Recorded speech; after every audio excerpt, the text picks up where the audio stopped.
Okay, this is it. We did our last in-person class. So the next time I see you will be an interview. We had 21 students in this class. So it ended up that because of schedule conflicts, because a couple of students delayed their presentations, that two couldn't finish in time on the last class. So just a reminder to those students, you have to submit a video instead. It's a different experience. That's what we did throughout coronavirus. Everybody did that, and then everybody went back to doing it in person. So hopefully you've had another class with me, or you will, and you'll get the live experience with other students in the class. But we got squeezed a little bit there. We had Chungnam's anniversary, which we missed that class. That kind of that sneaks up on me because I never think about what day we have off for our university foundation. So this class kind of is a makeup for that. And if we had time, we could have done the two presentations before I did this recorded lecture. But that's the way it goes. So thank you. Other than that, one day, everything went pretty smoothly this semester. I had a very tight schedule, a lot of classes on Monday and Friday. Thursday was the only day that I kind of felt normal, and the students in this class were very good. So as I told you before, some students are asking me, what's the exam like? I've already explained to you about that. It's exactly the same as the midterm. The point system is the same, it's just worth 30%. There's 3 questions instead of 2. I mentioned all this already, but I'll remind you nonetheless. There's 5 different categories: presentation, content, fluency, mechanics, and pronunciation. You get a score out of each one of those. I usually, sometimes I look at specific categories when I'm evaluating, but for the most part, I'm just writing down what you say, looking at how your organization is, everything, and then that puts you in a range like middle 80 or upper 80 or a 90 or a 70 if it's not going very, very well. There's some red flags, obviously. I've said memorizing or reading is not allowed, so everybody puts away their notes and their books and their phones in the interview, but you have to speak as naturally as possible. Sometimes that means saying something different than you prepared. That's fine. Just even if you memorized a lot, you've got to act like it's not rehearsed, right? That's part of being a good presenter. Either you have the ability to just organize the ideas and speak from the ideas, which is what I normally do. I just make notes. I have pages of notes sitting here. Just jot them down, and then I give examples, and I analyze, and I connect those ideas to each other. I never write a whole script. If you're doing a speech and it's a very important day and you want to say exactly certain words, then you do a speech. But this is not a speech test. This is not a speech contest. This is an interview. So we have 10 chapters. We covered the first 5. The first question, I'm going to ask you 3 questions on the exam. The first question is going to be from the first 5. So our first 5 topics were happiness, jobs, technology,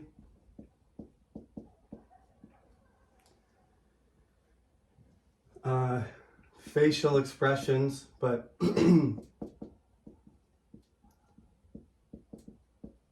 just expressing yourself. I didn't say that you had to talk about your face. You could have talked about your body, or you could have talked about how you speak or something instead. So gestures, not just smiling and frowning and wrinkling your skin, or making facial expressions. Those are the most expressive in the English language. But of course, you can see me using my hands, pointing, touching, gesturing. You might be moving your whole body. You might be, if I'm suddenly start jogging in the middle of class, you're going to think that means something. So anyway, not just face. You can talk about any sort of gesture or motion, or even the tone of voice or the way that you express yourself using your voice. That's all allowed, okay? And then there's the good and the bad. So you were supposed to, on that one, we kind of deviated a little bit from the chapter and just talked about something that you might find that was lucky or unlucky. I don't know why this keeps coming off. Right? The whole. Okay. Just take it off. I wasn't using it anyway. Luck or bad luck. Good memory, bad memories, a day that went really well, or a circumstance that was really good or bad, your choice. You want to be positive or negative, it's your choice. That's the first 5. I'm going to ask you one. If it's the same one as one of the 2 you got, then that's fine. You don't get to choose. You don't get to say, oh, fine, I want to do that one. It doesn't matter. Your opinion doesn't matter. I'm just going to choose randomly. If it's the same one, so be it. If it's a new one that you don't like, that's the way it goes. It's just random, okay? So 1 out of these 5, and then 2 out of the remaining 5, which include 1, 2, 3, 4, 5, 6, 7, 8, 9. Am I missing one? It looks like I am missing one. Oh, the movie one. Sorry, this one's supposed to be, that's why. That's when, that's why you don't read your notes exactly. I forgot the 5th one. Describe a movie but don't spoil it. Actually, what I just explained, good luck, bad day, good day. That's number 6. So that's in the new group, okay? So think of a movie, describe it, but don't spoil it. Literally, that's exactly what some people did. They told me the story. They told me the ending. They told me the most important character and what the purpose of the movie is. You can't do that. You can describe the director. You can just describe the style. You can describe the actor. You can describe how you're excited about it. You can describe like teasers or something like that, but don't tell me the whole story. One student told me about Gladiator. Luckily, I'm really old and I've seen Gladiator 55 times, but the student just told me the whole story about Maximus Decimus Meridius all the way up until the end when he fights the emperor. And not that that's going to be a super big surprise, but saying all the details of the story really, it really puts a damper on the first time you watch the movie. I happen to like that movie and I've seen it over and over again, so I'm probably going to watch it because of what he said. But for people who have never seen a movie, spoiler alert, don't keep reading. Guardians of the Galaxy, by the way, there's been lots of comments about that. I won't get into it very much, but there's been a lot of critiquing of it. Lots of people love it. There's a lot of shocking things that happen, I guess, surprises and everything. So that's a movie that if you say you ask your friend and they thought it was really cool, just say, okay, don't tell me about it and just go check it out for yourself. It's the type of movie where they reveal things and things happen to characters that maybe you don't want to happen or you don't expect to happen. That's the type of movie that you don't really talk about that much. You just say, you got to go watch it yourself. There's some twists and some surprises in it. It's a superhero movie, so it's got all the usual Guardian of the Galaxy kind of comedy, joking around stuff, but there seems to be something a little bit more emotional in that movie. So if you haven't seen it, I haven't seen it. Some people think it's worth checking out. Guardians of the Galaxy 3. I'm not getting paid by Disney or Marvel, by the way. This is independent. Good luck or bad luck. So talk about a day, talk about an object, talk about a thing that you associate with something good happening. Maybe you don't believe in luck. It's just that day was a really good day. So you can take that position if you want. The next chapter is about spending. We sometimes have some students from business classes, commerce, or the Asia business department. They join our classes a lot to practice English. So let's just call this, like, I don't know. You can talk about it as a budget or financial management. Everybody needs to learn these skills, though. It doesn't matter if you're studying English literature or you're studying business or economics or marketing or finance in particular. You have to make money, you have to manage your money, you have to invest it. As you get older, you have more of it and you have to pay more. It never seems like you have enough money. I know some people are rich and they have so much money they don't know what to do with it. I'm not in that case. I don't know if any of you are. But if you're like any normal person, carefully managing, not too careful because you don't want to be greedy or not be generous or something, but you want to be smart with your money and you don't want to be stressed out that you don't have enough. So when you're buying things, you should be careful. Tell me what you do. Tell me what you're learning. You're in university. I spent all my money. I have no idea where my money went in university. I mean, I have some idea, but I didn't keep track of it carefully. So I paid my university tuitions, I paid my rent, and those things are fixed. I had to pay those things, rent, tuition, and my food. I think there was a certain amount of money I had to spend there. And then the other thousands of dollars, whether they were transportation or entertainment or buying clothes or I lost it or I went on a trip, I never really kept track of that. So if that's the way you want to be, I liked, just to make more money and do more stuff. But I don't think that's the best way to manage your money. Obviously, I could have saved a lot of money if I planned better. I wouldn't have had to pay back the bank for 3 or 4 years because I borrowed money. You learn that you have to be more careful with your money, and university is a good place for that. That's why I think if you get a part-time job, this is a good thing for a university student, just because you start to see how hard it is to make money. And that helps you, even if you're getting supported by scholarships or the bank or your family, you start to realize that when that money runs out, you're gonna have to get some more. So I better be more careful with where it's going. So saving and spending, financial management, that's the next chapter. The one, which is chapter 8, we'll broaden this a little bit. We'll call it, describe a process. Do lots of things step by step. Think about, you get instructions,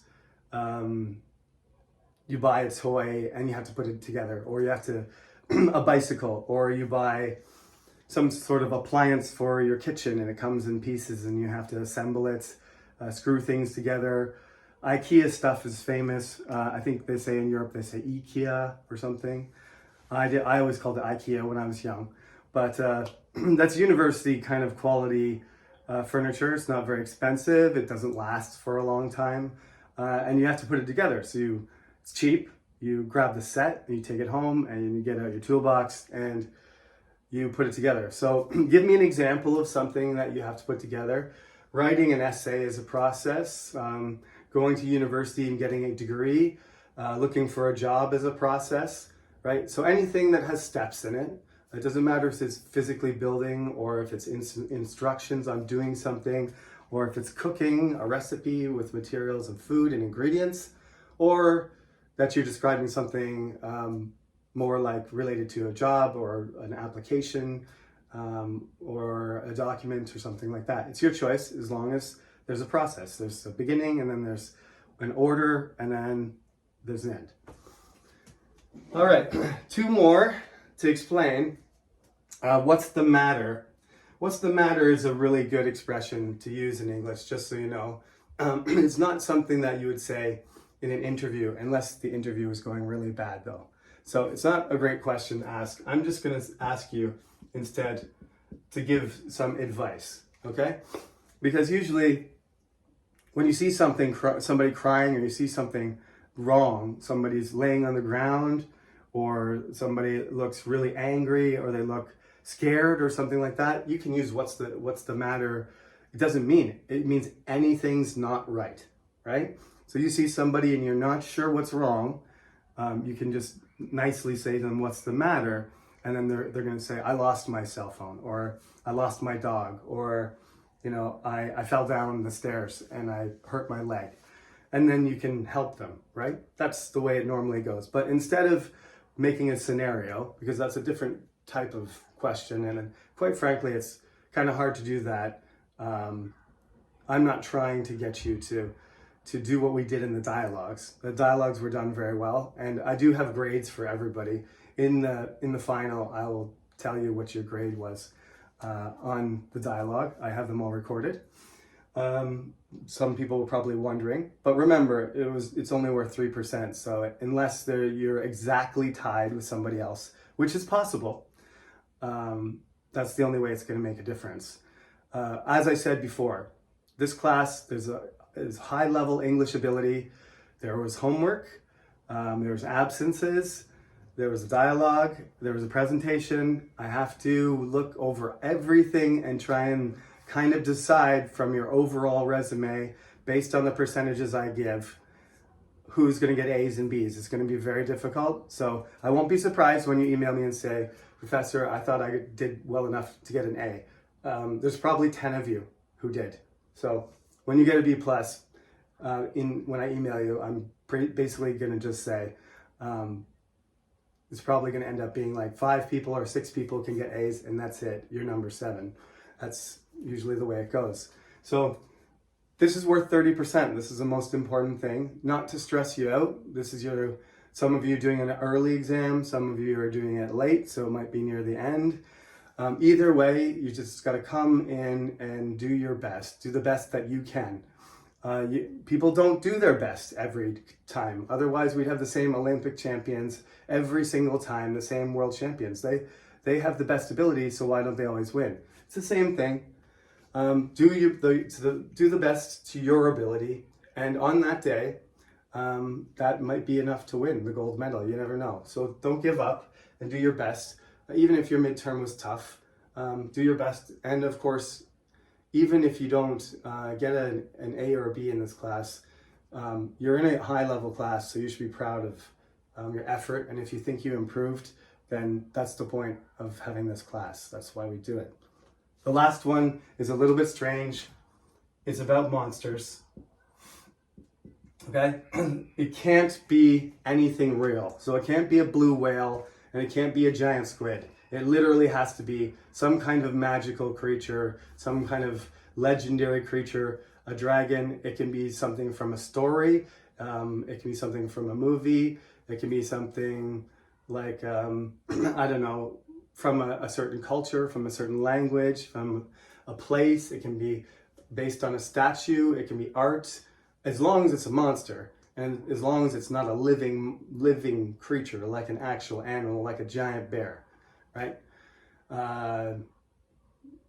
Of course, you know, certain things that people think are like the abominable snowman or Bigfoot or the Loch Ness monster, those kind of creatures that some people, you know, claim they have pictures of. Stay away from aliens too, okay?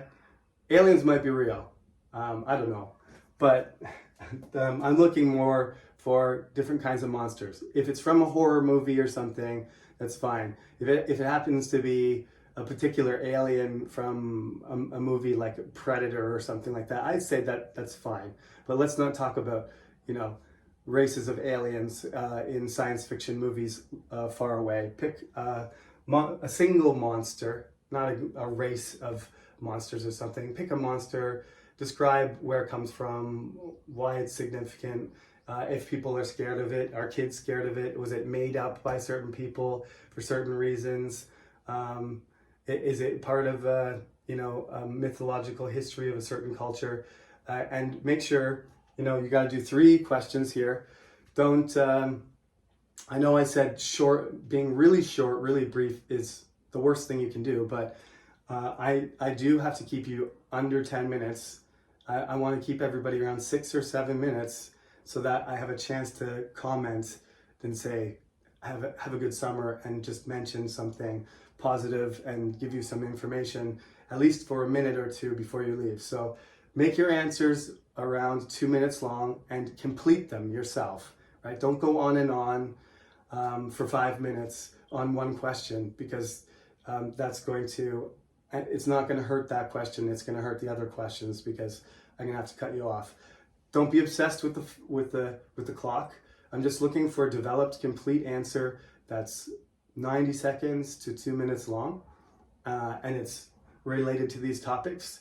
And you show your language skills well, and you show your confidence, and then I can, wish you a happy summer and good luck, and the exam will be over. So that's our review. The next time I see you, it'll be one by one. And I did find the list. I wrote it down in kind of a strange place. Not a strange place, but instead of writing it down in my stack of notes with all my other things, I wrote it on an actual calendar, a physical calendar, not in my phone. But I found the calendar, so today I'll post the schedule, and maybe it'll make you laugh, because it's my chicken scroll writing. I'm literally going to take a picture with my phone, and I'm going to upload the picture so you can see what your schedule is by reading a physical calendar, a physical Chungnam calendar, okay? So look for that JPEG. I'm going to upload that by the end of the weekend. You can verify where you are supposed to, where you're supposed to go. Go to the 3rd floor, go to the 4th floor, go to the room that we normally do at your time, and then we'll do the 7 minutes of crunch time, and then the exam will be over. Okay, I think that's all the other announcements. My office is 436, and I think we're 501. You know the room. So I'll see you there. Thank you for attending the class, especially people who came from far away. It's always good to add that mix to the class. And I've been teaching Korean students for like 15 years, so I like you. See you on Thursday, and make sure, get some sleep. Don't memorize stuff. Don't stay up all night. Just make sure you know their topics, and make sure you're ready to be energetic and explain yourself in English. Thank you again, and see you on Thursday.